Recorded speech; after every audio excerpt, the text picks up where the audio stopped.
Siyam na senador ang posibleng magkasama sa nabubuong Duterte Bloc sa Senado sa darating na 20th Congress. Ayon kay Senator Ronald De La Rosa, tiyak ng kasama rito sina Senator Bongo, Robin Padilla, Senator-elect Rodante Marcoleta at Senator Ivy Marcos. Anya may iba pa silang posibleng makasama pero hindi pa niya nakakausap ang mga ito. Hindi pwede baliwalain. Malaki-laking grupo rin yan. Hindi mo kami nagre-recruit.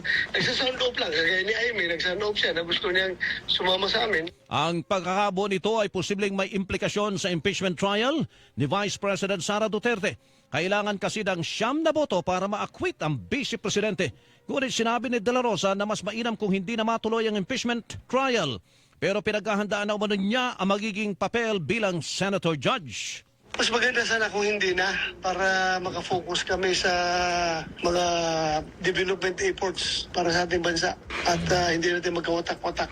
Ang wishful thinking lang yun. Hindi ko pinaghandaan yung hindi matuloy. Ang pinaghandaan ko yung matuloy. Samantala, usap-usapan din ngayon ang posibleng pagpapalit ng liderato sa Senado.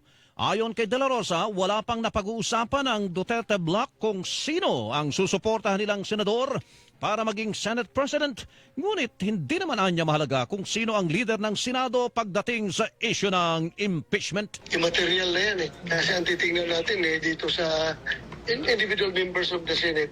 Kaya natin nakatingin ngayon sa posibleng maging boto. Kaya regardless kung sino magiging Senate President ay lalabas yung totoong boto na gusto ng Senate as a whole. Ang tinig ni Senator Ronald De La Rosa.